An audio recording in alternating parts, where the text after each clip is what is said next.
गांव की जिठानी।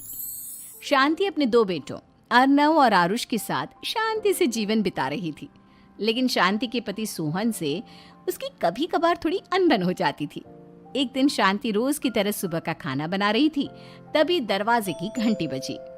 घंटी की आवाज सुनकर वो दरवाजे की ओर जाते हुए कहती है, अरे आती हूँ, कौन है, सब्र करो। शांति दरवाजा खोलती है तो देखती है कि उसके जेठ मोहनदास सामने खड़े होते हैं। वो सक पकाकर अपना घूंघट करती है और पैर छूकर कहती है, आइए आइए जेठ जी। कैसी हो शांति? जी मैं तो बिल्कुल ठीक हूँ, सब आपकी मेहरबानी है भाई साहब। शांति और मोहनदास की बातें सुनकर शांति का पति सोहन और उसके दोनों बेटे बाहर आ जाते हैं। अरे भैया राम राम, कैसे हो आप? राम राम भाई। अरे शांति, ऐसे खड़ी खड़ी क्या देख रही हो? चाय कॉफी कुछ लेकर आओ, भैया आए हैं। शांति तेजी से रसोई की ओर आगे बढ़ती हुए कहती है, अरे मेरी माँ, गेट खोलने के चक्कर में मेरे तो चावल ही जल गए। वो दौड़ी दौड़ी रसोई में जाती है और देखती है कि सारे चावल जल गए हैं। वो दोबारा चावल बनाने में लग जाती है। इतने में सोहन आवाज लगाता है, अरे शांति, तुम्हारे चावल का रोना खत्म हो गया हो तो चाय ले आओ। जी लाती हूँ अभी। शांति जल्दी जल्दी चाय बनाती है और मोहनदास को चाय देती है। सब एक दूसरे की खैर खबर पूछते हुए चाय पीते हैं। चाय खत्म होती ही मोहनदास शांति की ओर देखते हुए मजाक में कहते हैं, शांति, अब तुम्हारी चाय में दम नहीं रहा, अब हमें चाय बनाने वाली बदलनी पड़ेगी। ये कैसे मुमकिन होगा जेठ जी, घर और बाहर का सारा काम मुझे ही करना पड़ता है और कभी कभी जल्दी जल्दी के चक्कर में काम बिगड़ जाते हैं, जैसे आज चावल जल गए। अरे इसी का तो हल लेकर आया हूँ। मैंने रिश्ता देखा है अर्नव और आरुष के लिए। दोनों लड़कियाँ बहुत सुंदर और सुशील हैं। अगर आप दोनों इजाज़त दें तो बात करूँ आगे। सोहन और शांति रिश्ते की बात सुनकर कहते हैं, अब ठीक है, बात चलाइए ना भैया, पर पहले लड़की के बारे में कुछ बताइए तो सही। हाँ हाँ भाई साहब, लड़की कैसी है, परिवार कैसा है, कहाँ के रहने वाले हैं? देखो, परिवार तो बहुत अच्छा है, पर वे दोनों लोग बहुत गरीब हैं। दहेज में कुछ मिलेगा नहीं। अरे हमें दहेज में कुछ चाहिए भी नहीं, बस लड़की संस्कारी होनी चाहिए।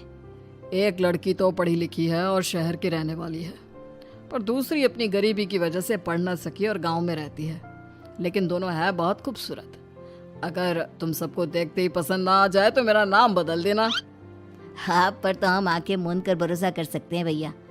आप आगे बात चलाइए, हम शादी करने को तैयार हैं। कुछ ही दिन में अर्नव और आरुष की शादी हो जाती है। आरुष की शादी अनपढ़ लड़की मंजरी से हो जाती है, जो कि बहुत भोली भी होती है, और अर्नव की शादी पढ़ी लिखी लड़की तनुजा से हो जाती है, जो कि घमंडी और चालू होती है। एक दिन मंजरी घर के काम कर रही थी कि अचानक शांति उसे आवाज लगाती है, बड़ी बहू, ओ बड़ी बहू, मंजरी जल्दी यहाँ आओ। मंजरी जल्दी जल्दी शांति के पास जाती है। बेटा मेरे पैर दबा दे, बहुत दर्द हो रहा है। जी माँ जी, बस बर्तन धोकर आती हूँ। अरे बैठ यहाँ, मेरे पैर में बहुत तेज दर्द हो रहा है, बर्तन छोटी बहू धो लेगी। मंजरी शांति के पैर दबाने लगती है तो शांति तनुजा को आवाज लगाती है, छोटी बहू, ओ छोटी बहू। तनुजा थोड़ी देर से आराम से चलकर आती है। जी माँ जी, आपने बुलाया मुझे? आपको कोई काम था क्या? तू कुछ काम कर रही है या? शांति की बात काटते हुए तनुजा बोलती है, कुछ नहीं माँ, फोन पर अपने घर पर बात कर रही थी। अरे बाद में बात करियो अपने घर वालों से, पहले जाके बर्तन धो ले। तनुजा मुंह बनाते हुए अपनी जिठानी की ओर देखती है और मन ही मन कहती है, ये महारानी वहाँ बैठी है, ये नहीं कि बर्तन धो ले। मैंने इतनी पढ़ाई बर्तन धोने के लिए की थी क्या? तनुजा दांत पीसकर वहां से चली जाती है। अगले दिन सब दफ्तर चले जाते हैं, तभी डाकिया चिट्ठी लाता है। शांति चिट्ठी लेकर मंजरी से कहती है, बड़ी बहू, जरा छोटी बहू को बुलाना, एक चिट्ठी आई है। मेरी तो आंखें कमजोर है तो मुझसे पढ़ा नहीं जाएगा। मंजरी तनुजा के पास जाकर कहती है, तनुजा, तुम्हें माँ जी बुला रही हैं। मुझ पर हुक्म मत चलाओ, काम बताओ काम। अरे मैंने तुम पर कहाँ हुक्म चलाया, और हुक्म चला भी दूंगी तो क्या हुआ, तुम तो मेरी छोटी बहन की तरह हो ना। तुम जैसी अनपढ़, जाहिल और गांव की गवार मेरी बहन नहीं हो सकती। बेचारी मंजरी तनुजा की बात सुनकर अपना सा मुंह लेकर रह गई। कोई चिट्ठी आई है, माँ जी तुमसे पढ़वाना चाहती है, बस इसलिए बुला रही हैं। मुंह टेढ़ा करके तनुजा मंजरी का मजाक बनाती हुए कहती है, अनपढ़ कहीं की।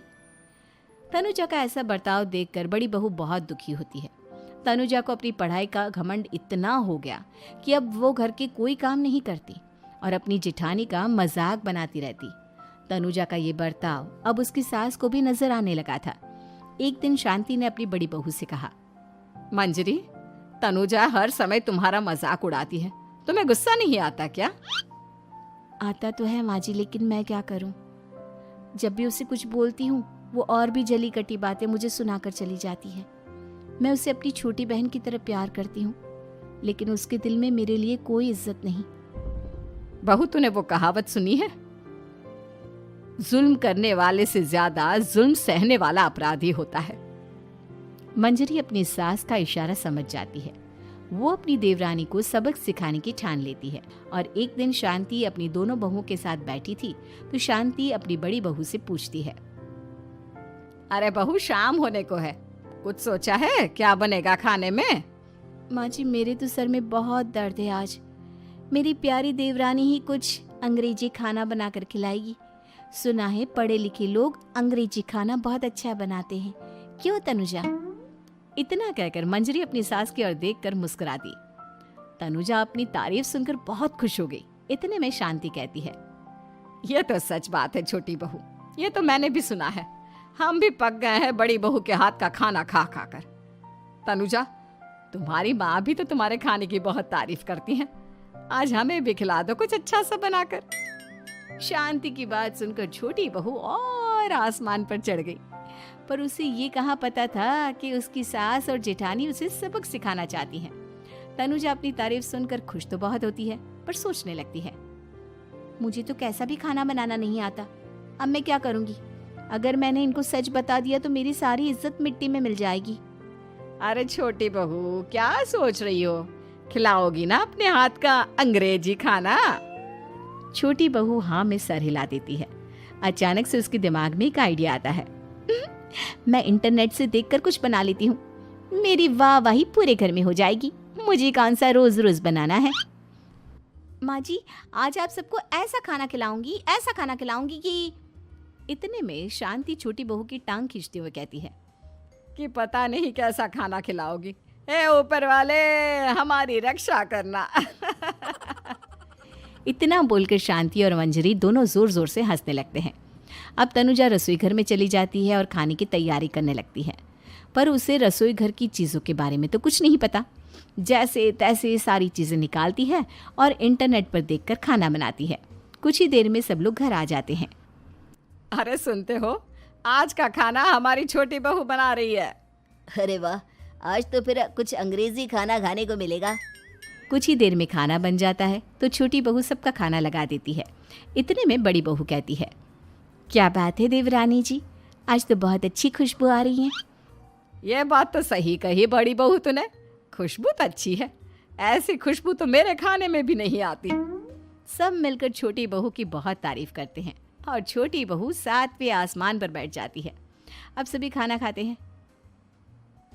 जल्दी जल्दी दो, अब तो मुंह में पानी आ रहा है। हाँ हाँ, मुझसे भी नहीं रुका जा रहा।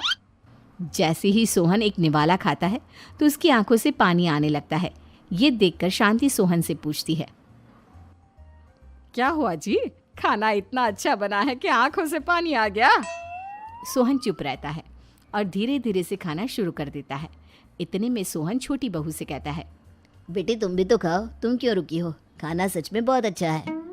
ये कहकर सोहन जोर से हंस देता है। फिर सब खाना खाने लगते हैं, लेकिन खाने में नमक और मिर्च तेज हो गई थी। तनुजा से कोई कुछ नहीं बोलता, बल्कि उसे भी खाने को कहते हैं। जैसे ही छोटी बहू खाना खाती है वो पानी पानी कहकर चिल्लाती है, पानी, इसमें तो पानी। ये खाना तो सच में इतना अच्छा बना है कि हमारे साथ साथ देवरानी जी भी इसके स्वाद को कभी नहीं भूल पाएंगी। सही कहा बहू।